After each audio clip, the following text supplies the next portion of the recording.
नमस्कार दोस्तों, स्वागत है आपका आपके अपने ही यूट्यूब चैनल लक्ष्य क्लासेस पर। रोज़ की तरह आज भी हम सामान्य हिंदी के कुछ महत्वपूर्ण प्रश्नों पर चर्चा करेंगे। आप सभी लोग जल्दी से जल्दी जुड़ जाइए और सेशन को शेयर कर दीजिए।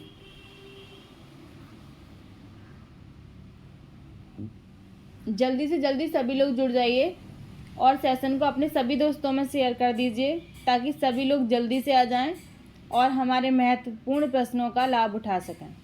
प्रश्न बहुत महत्वपूर्ण है भाई, हर एग्ज़ाम की दृष्टि से महत्वपूर्ण है, लेकिन अभी फ़िलहाल में पैट का एग्ज़ाम ज़्यादा करीब है और पैट की दृष्टि से ही बनाए जा रहे हैं अब सेशन। चलिए विचार पढ़ लेते हैं। आज का विचार है हमारा, उड़ान तो भरना है चाहे कई बार गिरना पड़े, सपनों को पूरा करना है चाहे खुद से लड़ना पड़े। उड़ान भरना है भाई आपको, चाहे कितनी बार गिरना पड़े। आपको पढ़ना है चाहे कितनी भी बार आपको दिक्कत आए। परेशानियां तो हर राह में चलने में आती हैं, लेकिन क्या है, आपको परेशानियों का सामना करना है, आपको उड़ना है, आपको उड़ान भरनी है। गिर के उठने में कभी मत घबराना, गिर के उठने में कभी घबराना ही नहीं है आपको। 1000 बार गिर जाओ कोई दिक्कत नहीं है, उठ जाओ। उठने में क्या दिक्कत है, गिर कर पड़े रहने में दिक्कत है। गिर के उठ जाओ तो कोई दिक्कत नहीं है। शर्म किस बात की शर्म होती है, मुझे ये समझ में नहीं आता। हमारे यहाँ की 50% जनता इसलिए बेरोज़गार है कि उन्हें छोटे काम करने में शर्म लगती है। अरे भूखे मर लोगे, शर्म करोगे, पर कमाने में किस बात की शर्म है। और काम कोई छोटा बड़ा नहीं होता, काम काम होता है, ठीक है। बड़े काम उन्हें मिलते नहीं हैं और छोटे काम वो करते नहीं हैं, इसलिए 50% जनता बेरोज़गार है। तो इस बेरोज़गारी को भाई कम करो, उड़ान भरो, गिरो कोई बात नहीं है, गिर के उठ लो। सपनों को पूरा करना है तो खुद से तो लड़ना पड़ेगा ही। सबसे पहली स्टेज है सपने को पूरा करने की। आपका जो भी सपना है उसे पूरा करने की सबसे पहली स्टेज है कि आपको खुद से लड़ना पड़ेगा। कई बार ऐसा होता है कि रात को नींद आ रही है, भाई सो जाएं, मन अंदर से आवाज़ देता है नहीं यार वो सपना है, हमारा टारगेट है, लक्ष्य है, हमें वो प्राप्त करना है। जब तक हम नहीं सो सकते तो हमें खुद से लड़ना हुआ। कई बार ऐसा होता है यार वहाँ जाना है, यहाँ जाना है, ये करना है, वो करना है, 1000 काम हम अपने छोड़ देते हैं। किसके लिए? अपने सपने के लिए। तो अपने सपने से हमें लड़ना पड़ता है, ठीक है। चलिए उड़ान भरो भाई, और गिरो और उठते रहो, सपनों को पूरा करो, चाहे खुद से लड़ो, कोई दिक्कत नहीं है। चलिए चलते हैं प्रश्न पर। अब प्रश्न है हमारा, शब्द की परिभाषा क्या है। शब्द भाषा की स्वतंत्र और अर्थवान इकाई है। शब्द वह है जो भाषा में प्रयोग होते हैं। शब्द वर्षों से बने होते हैं। सार्थक और निरर्थक दोनों ही शब्द होते हैं। जल्दी से कमेंट बॉक्स में आंसर दीजिएगा। शब्द की परिभाषा क्या है ये आपको बताना है।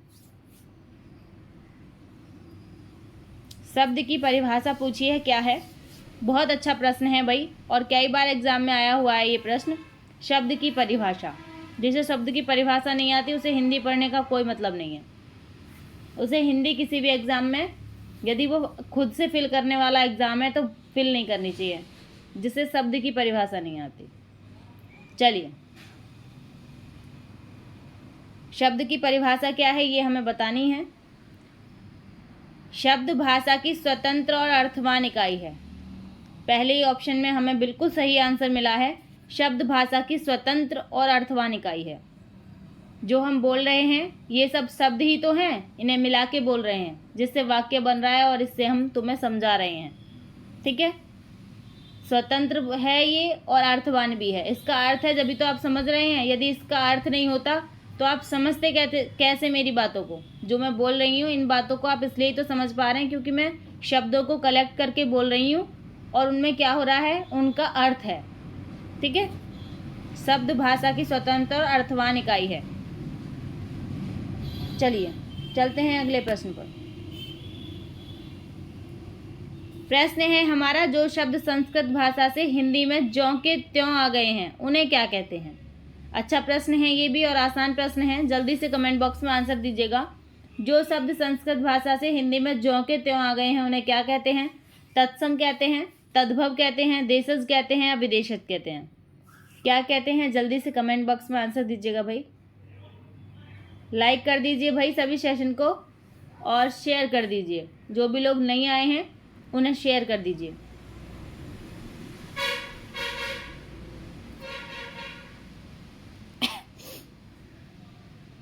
चलिए आंसर ले लेते हैं। क्या होगा? जो शब्द संस्कृत भाषा से हिंदी भाषा में ज्यों का त्यों प्रयोग में आए उन्हें क्या कहते हैं? हम तत्सम कहते हैं। ठीक है, ए ऑप्शन हमारा बिल्कुल सही है, उन्हें तत्सम कहते हैं। तद्भव वो होते हैं जो संस्कृत के शब्द होते हैं लेकिन हम उन्हें हिंदी में प्रयोग करते हैं। ठीक है, उन्हें कहते हैं हम तद्भव। देशज जिनकी उत्पत्ति का पता ही नहीं होता, विदेशज जो विदेशी भाषा के शब्द हैं उन्हें हम हिंदी में प्रयोग कर रहे हैं। ठीक है, पहला ऑप्शन हमारा सही है। जो संस्कृत भाषा से हिंदी में ज्यों का त्यों प्रयोग होते हैं उन्हें तत्सम कहते हैं। प्रश्न है हमारा, निम्न में से तत्सम शब्द छांट कर बताइए। अब आपको तत्सम शब्द छांट के बताना है। जो शब्द संस्कृत का ज्यों का त्यों लिखा हुआ है वो तत्सम है। जल्दी से कमेंट बॉक्स में आंसर दीजिए, कौन सा शब्द है ऐसा जो संस्कृत का ज्यों का त्यों लिखा हुआ है? अनजान, सच, पत्ता या घोटक? जल्दी से कमेंट बॉक्स में आंसर दीजिएगा भाई। चलिए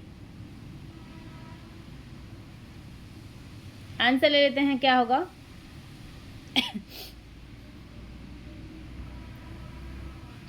अनजान नहीं होगा। अनजान शब्द जो है ये तद्भव है। इसका तत्सम क्या होगा? अज्ञानी होगा। सच भी तद्भव है, इसका तत्सम सत्य होगा। पत्ता भी तद्भव शब्द है ये, इसका क्या होगा? पत्र होगा, तत्सम। ठीक है, घोटक, डी ऑप्शन है हमारा घोटक। ये हमारा तत्सम है क्योंकि इसका तद्भव घोड़ा होता है। ठीक है, हिंदी में हम घोड़ा बोलते हैं और संस्कृत में घोटक बोलते हैं। चलिए प्रश्न है हमारा, निम्न में से कौन सा तुर्की भाषा का शब्द है? भाई तुर्की भाषा का शब्द आपको बताना है कौन सा है। इनमें चाय है, रिक्शा है, कमरा है या कैंची है? अच्छा प्रश्न है, जल्दी से कमेंट बॉक्स में आंसर दीजिए।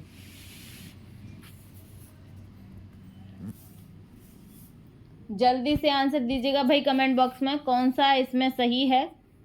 तुर्की भाषा का शब्द पूछा है हमसे, कौन सा है?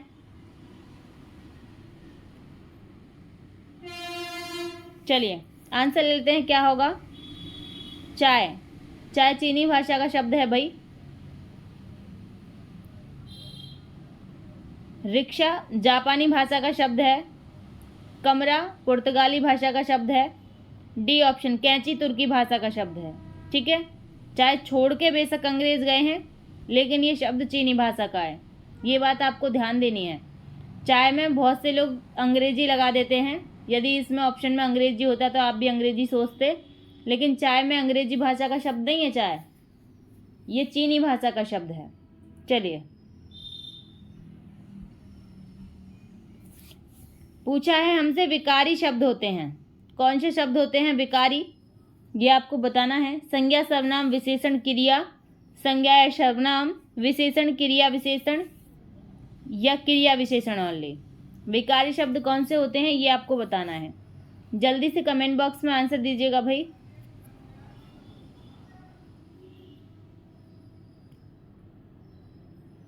जल्दी से आंसर दीजिएगा भाई।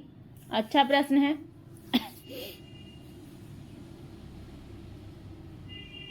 चलिए विकारी शब्द उन्हें कहते हैं जिन शब्दों में लिंग, वचन और कारक के अनुसार परिवर्तन करने से परिवर्तन हो जाता है उन्हें विकारी कहते हैं, और जिन पर लिंग, वचन और कारक का कोई प्रभाव नहीं पड़ता उन्हें अविकारी कहते हैं। ठीक है, तो संज्ञा जो होता है वह लड़का का लड़की हो जाता है और उससे क्रिया भी बदल जाती है। क्रिया क्या हो जाती है? लड़की है तो रही है हो जाती है, लड़का है तो कर रहा है हो जाता है। जैसे सीता गाना गा रही है और यहीं सीता की जगह पर राम हो जाए तो राम गाना गा रहा है। ठीक है, ए ऑप्शन हमारा बिल्कुल सही है। सर्वनाम, विशेषण सब चेंज हो जाते हैं। राम अच्छा लड़का है, विशेषण चेंज हो गया, राम के अकॉर्डिंग अच्छा लगाएंगे हम। लेकिन यदि सीता लिख दें यहीं पे तो सीता अच्छी लड़की है। ठीक है, चेंज हो गया। तो ये जो संज्ञा, सर्वनाम, विशेषण और क्रिया, ये 4 ऐसे हैं जिनमें विकार उत्पन्न हो जाता है लिंग, वचन और कारक के अकॉर्डिंग। ठीक है, विकारी शब्द हैं ये। बाकी जो क्रिया विशेषण है ये अविकारी है। चलिए,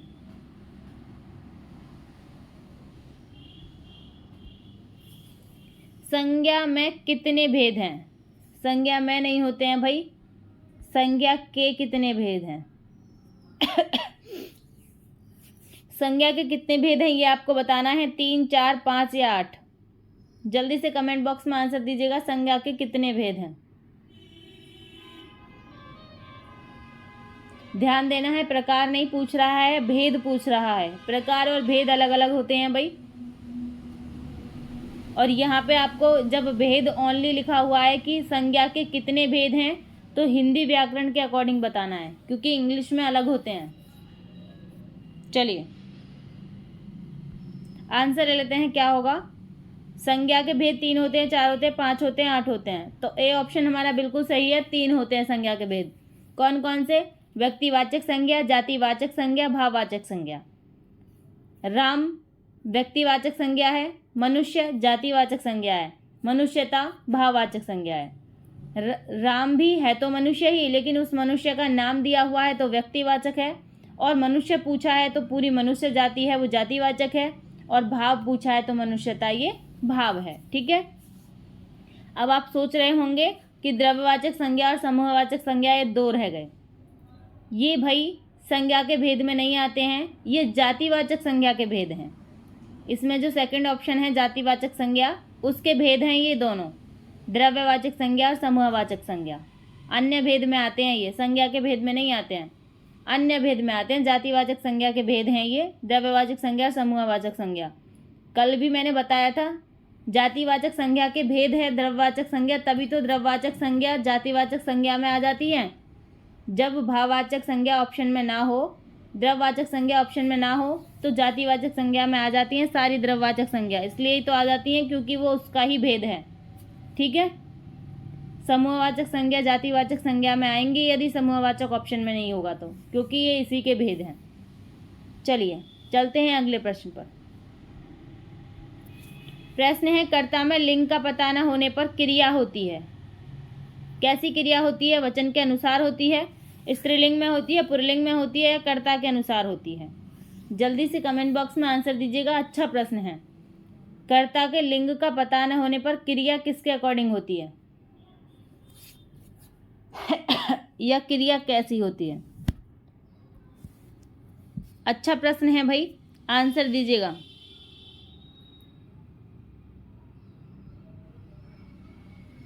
चलिए, आंसर ले लेते हैं, क्या होगा।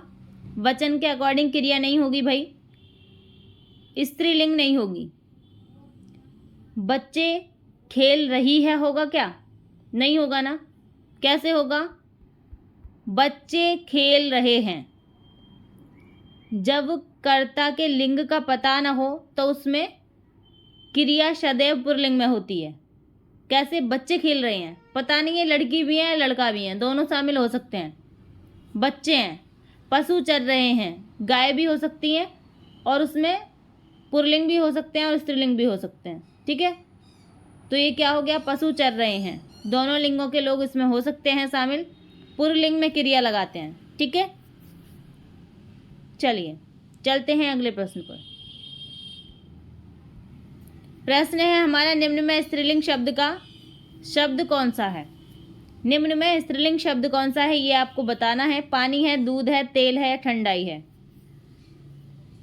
जल्दी से कमेंट बॉक्स में आंसर दीजिएगा भाई।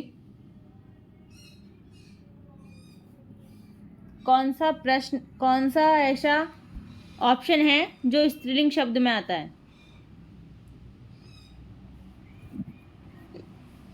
चलिए आंसर ले लेते हैं, क्या होगा।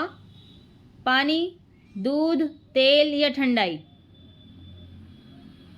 चलिए, पानी, दूध और तेल ये तीनों क्या हैं? द्रव्यवाचक संज्ञा हैं। द्रव्यवाचक संज्ञा, द्रव किस में आते हैं? पुल्लिंग में आते हैं। द्रव के नाम किस में होते हैं? पुल्लिंग में होते हैं वो। सभी द्रव के नाम जो होते हैं वो पुल्लिंग में होते हैं।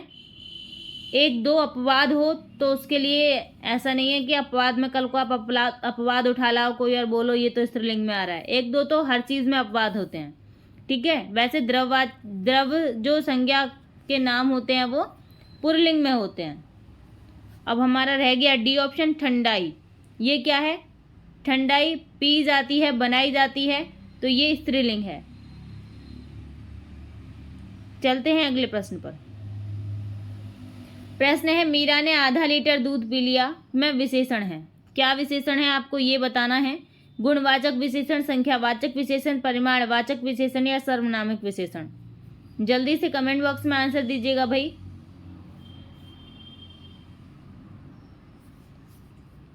मीरा ने आधा लीटर दूध पी लिया में विशेषण क्या है?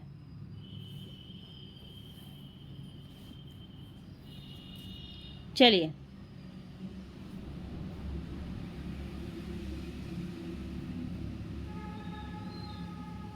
आंसर ले लेते हैं। क्या होगा? 500 ग्राम होता तो संख्यावाचक होता, उसमें भी निश्चित संख्यावाचक, लेकिन 500 ग्राम नहीं लिखा है यहाँ पे। क्या लिखा है? आधा लीटर। अब इसमें क्या हो गया? परिमाणवाचक है, निश्चित परिमाणवाचक, ठीक है। मीरा ने आधा लीटर दूध पी लिया, आधा लीटर परिमाणवाचक है, वो भी निश्चित परिमाणवाचक। यदि यहाँ पे 500 ग्राम लिखा हुआ होता तो संख्यावाचक होता, वो भी निश्चित संख्यावाचक, ठीक है। चलिए चलते हैं अगले प्रश्न पर। प्रश्न है हमारा नल बूंद बूंद टपक रहा है, वाक्य में रेखांकित है। बूंद बूंद रेखांकित है भाई। यहाँ पर क्या है ये बूंद बूंद, ये आपको बताना है। विश्लेषण है, क्रिया है, क्रिया विशेषण है या सर्वनाम है। जल्दी से कमेंट बॉक्स में आंसर दीजिएगा भाई। क्या है ये बूंद बूंद?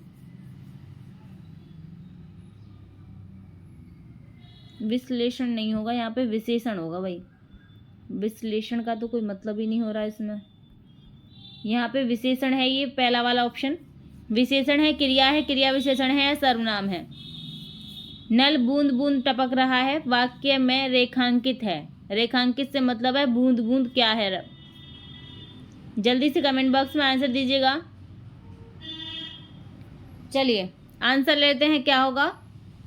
विशेषण नहीं होगा, क्रिया नहीं होगा। क्रिया क्या है? टपकना क्रिया है, और जो क्रिया की विशेषता बताते हैं वो क्रिया विशेषण होते हैं। चलिए चलते हैं अगले प्रश्न पर। प्रश्न है हमारा निम्न में से कौन सी क्रिया द्विकर्मक क्रिया नहीं है।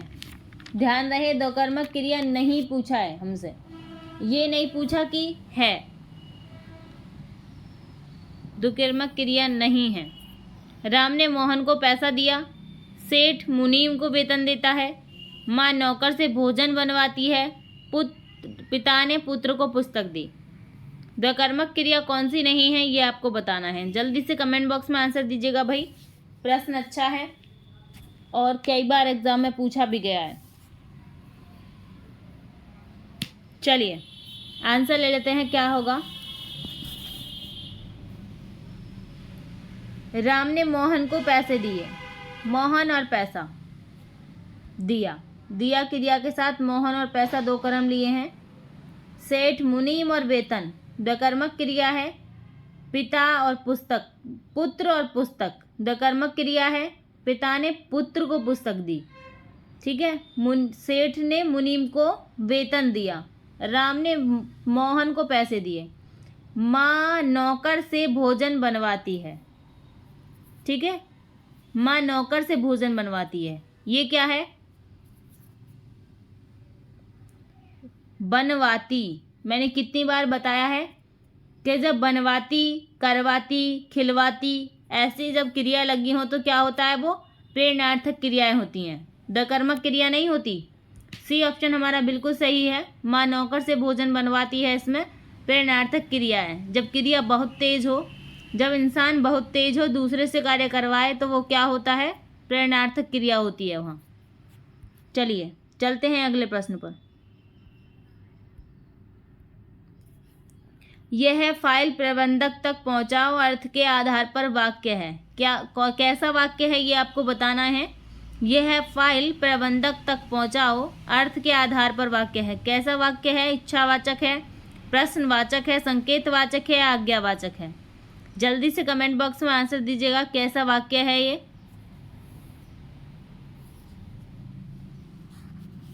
चलिए आंसर ले लेते हैं। क्या होगा भाई आंसर?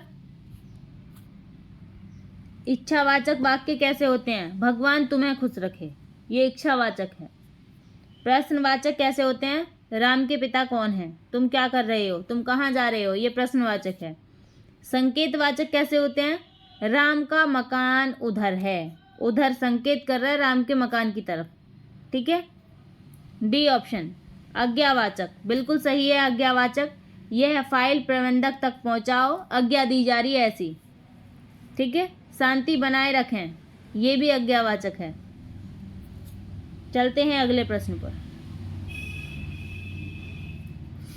प्रश्न है हमारा, जो शब्द दो वाक्यांशों, शब्दों और वाक्यों को जोड़ने का कार्य करते हैं वे हैं।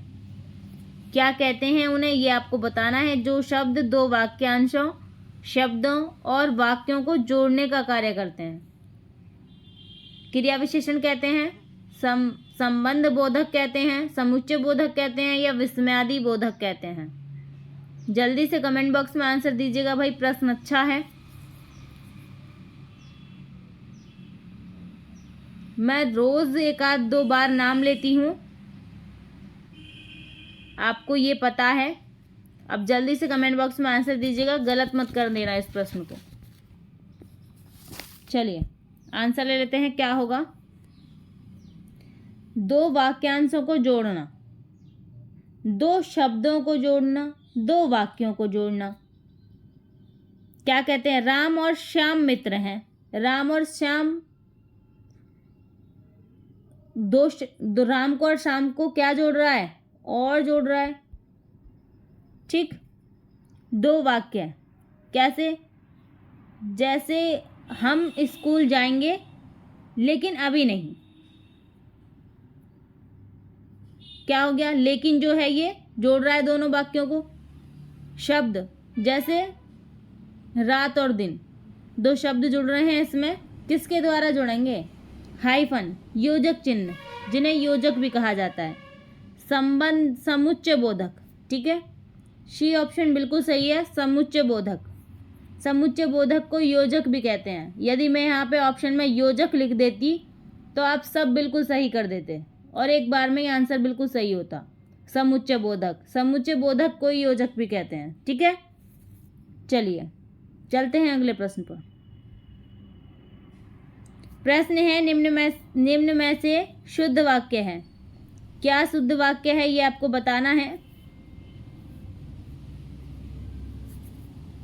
मुझे भारी प्यास लगी है, उसने गालियां निकाली, मुझे ईश्वर पर विश्वास है, हमें सावधानी लेनी होगी। शुद्ध बताना है भाई, कौन सा है शुद्ध?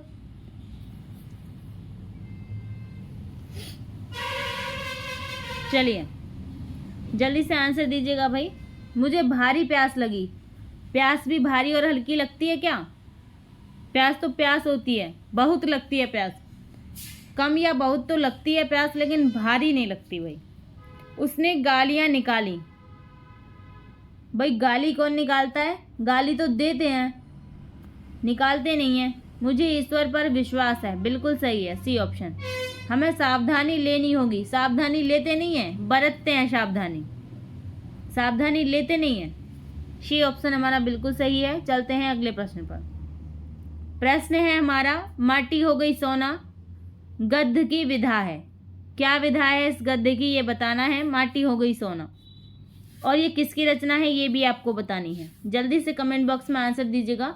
माटी हो गई सोना ये किसकी रचना है ये भी बताना है, और गद्य की कौन सी विधा है ये भी बताना है।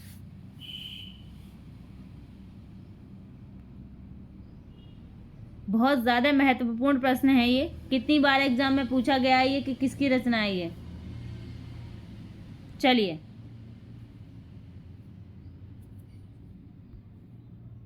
माटी हो गई सोना, सबसे पहले ये देख लेते हैं कि किस गद्य की विधा है ये। ए ऑप्शन हमारा सही है, संस्मरण है ये। माटी हो गई सोना, संस्मरण है भाई ये। और कन्हैयालाल मिश्र की ये रचना है। अब ये देख लेते हैं संस्मरण कहते किसे हैं। संस्मरण कहते हैं बार बार स्मरण करना, ठीक है। महत्वपूर्ण घटनाओं या कृत्यों का उल्लेख जो बार बार हो उसे संस्मरण कहते हैं। चलो चलते हैं अगले प्रश्न पर। निम्न में शुद्ध वाक्य है। शुद्ध वाक्य आपको बताना है कौन सा है। भैंस का ताकतवर दूध होता है। भैंस का दूध ताकतवर होता है। भैंस का होता है ताकतवर दूध। ताकतवर भैंस का दूध होता है। जल्दी से कमेंट बॉक्स में आंसर दीजिएगा भाई, कौन सा सही है।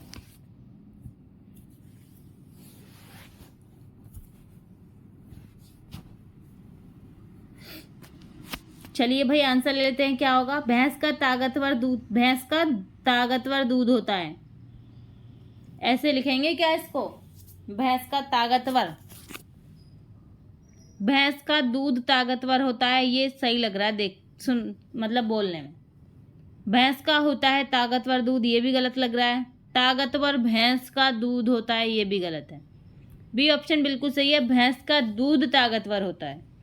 ठीक है, चलते हैं अगले प्रश्न पर। प्रश्न है हमारा, निम्न में से मुसलमान होते हुए भी कौन सा कवि कृष्ण भक्त हुआ था। कौन से कवि थे ऐसे जो मुसलमान होते हुए भी कृष्ण भक्त थे। रहीमदास, मलिक मोहम्मद जायसी, कबीरदास या रस खान। जल्दी से कमेंट बॉक्स में आंसर दीजिएगा, बहुत ज़्यादा महत्वपूर्ण प्रश्न है भाई। लाइक शेयर कर दिए, लाइक शेयर कर दिया करो बिना कहे ही। कितनी बार कहना पड़ता है जब आप लोग लाइक शेयर करते हो। सबसे पहले सब लोग जाके लाइक करो और फिर जल्दी से शेयर करके आओ सब। चलिए, लाइक शेयर करना ज़रूरी है भाई, करते रहना चाहिए आपको लाइक शेयर। क्या करोगे इन हाथों का, इन हाथों का यूज़ कीजिए अजी, इन हाथों से कुछ काम लीजिए। चलो ज़्यादा नहीं, एक लाइक और एक शेयर कीजिए। चलिए आंसर ले लेते हैं, क्या होगा इसका आंसर। रहीमदास नहीं होगा भाई, मलिक मोहम्मद जैसी नहीं, कबीरदास नहीं। डी ऑप्शन हमारा बिल्कुल सही है, रस खान। मुसलमान होते हुए भी कृष्ण भक्त थे, कौन, रस खान। इनका जो असली नाम था वो था सैयद इब्राहिम था, सैयद इब्राहिम। ठीक है, इनका असली नाम था सैयद इब्राहिम। कितनी बार एग्जाम में ये पूछा गया है। कृष्ण भक्त थे ये, इसलिए इनका नाम रस खान रख दिया गया था बाद में। ठीक है, रस खान का मतलब होता है रस की खान। चलिए चलते हैं अगले प्रश्न पर। गिल्लू कहानी की लेखिका हैं, कौन है लेखिका गिल्लू कहानी की, आपको बताना है। मन्नू भंडारी, महादेवी वर्मा, शिवानी या मधु कांकरिया। कौन है गिल्लू कहानी की लेखिका। बहुत ज़्यादा महत्वपूर्ण प्रश्न है भाई ये। चलिए आंसर ले लेते हैं, क्या है गिल्लू कहानी की लेखिका कौन है पता है। बी ऑप्शन बिल्कुल सही है, महादेवी वर्मा है। महादेवी वर्मा गिल्लू कहानी की लेखिका है। और ये किससे लिया गया है, मेरा परिवार नामक कृति है एक उनकी, बहुत ज़्यादा महत्वपूर्ण, उससे लिया गया है गिल्लू कहानी। ठीक है, उसका ही एक भाग है। इसमें एक गिलहरी के बच्चे के बारे में वर्णन किया गया है। मनुष्य के प्रति प्रेम भाव का वर्णन है उसमें। मतलब गिलहरी के बच्चे को उन्होंने एक मनुष्य के तरह पाला है। निजी जीवन, एक सबसे महत्वपूर्ण बात ये है, ये महादेवी जी के निजी जीवन से जुड़ी हुई घटना है, उनके अपने जीवन की आधारित घटना है।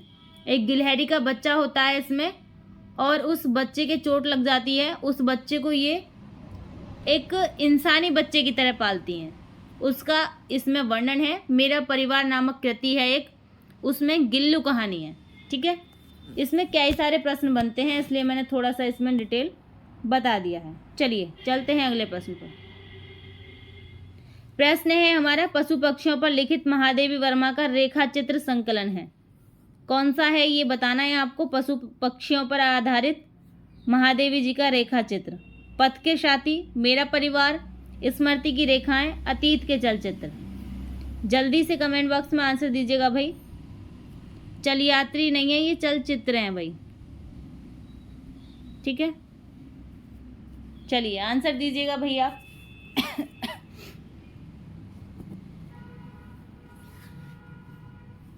चलिए आंसर ले लेते हैं, क्या होगा। पशु पक्षियों पर आधारित महादेवी जी का रेखा चित्र क्या है? मेरा परिवार। अभी मैंने ऊपर ही बताया है, ये मेरा परिवार नामक एक कृति है उनकी, जिसमें उन्होंने पशु पक्षियों के बारे में लिखा है। पशु पक्षियों का बिल्कुल ऐसा वर्णन किया है जैसे घर के मेंबर होते हैं, वैसे उनका वर्णन किया है उन्होंने। इस कृति में पशु पक्षियों के नाम इंसानी नाम जैसे रखते हैं, ठीक है। इंसानी मतलब इंसानों से तुलना की है, बिल्कुल इंसानों की तरह ही अपने पास रखा है, ठीक है। चलिए चलते हैं अगले प्रश्न को। आज के सेशन का भाई लास्ट प्रश्न है और बहुत महत्वपूर्ण प्रश्न है। अबला जीवन है तुम्हारी यही कहानी, आंचल में दूध और आंखों में पानी। बहुत अच्छी लाइन है और मुझे बहुत पसंद है भाई ये लाइन।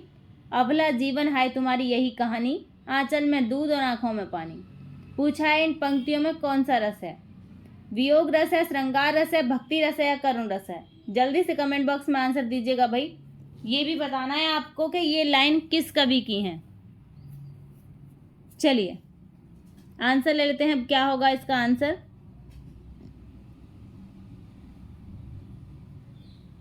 भाई अब अबला तो रही नहीं है नारी। पहली जो नारी होती थी वो अबला होती थी, अब नारी अबला नहीं है, न लाचार है न बेबस है। अब अपने पैरों पर खड़ी हुई नारी हैं, सशक्त नारी हैं, अब अबला नारी नहीं है।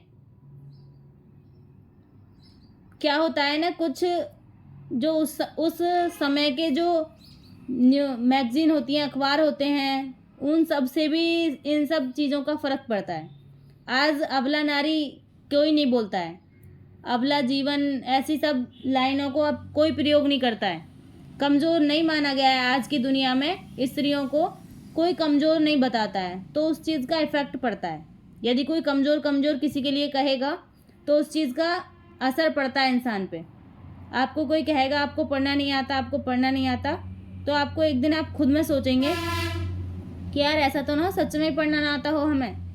तो उस चीज़ जैसा हमें बोलते हैं वैसा हमें इफ़ेक्ट पड़ता है।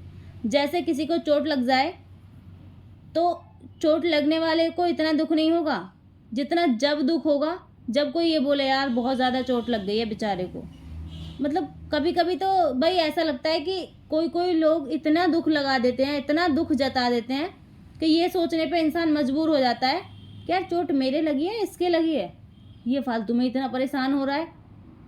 मतलब इतना दिखावा कर लेते हैं लोग कि मतलब चोट दूसरे को लगी है और मतलब दूसरे बंदे को रुलाई देंगे, तो उस चीज़ से फ़र्क पड़ता है।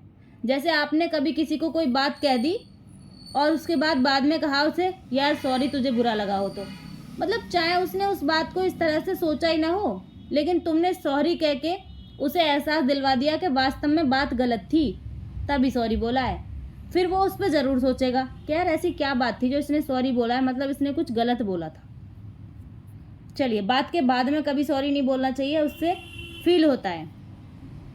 अबला जीवन है तुम्हारी यही कहानी, आंचल में दूध और आंखों में पानी। ये हमेशा से शाश्वत सत्य है। महिलाओं के जीवन में आंचल में दूध और आंखों में पानी रहता ही है। चलिए क्या होगा इसमें? भक्ति नहीं होगा भाई, डी ऑप्शन है, करुण रस होगा, ठीक है। ये लाइन किसकी है? ये लाइन है राष्ट्र कवि मैथिली शरण गुप्त की। राष्ट्र कवि की उपाधि मैथिली शरण गुप्त को महात्मा गांधी ने दी थी। ये कविता दुनिया भर में महिलाओं की स्थिति को देखकर लिखी गई थी, ठीक है। उस समय की महिलाओं की स्थिति को देखकर लिखी गई थी।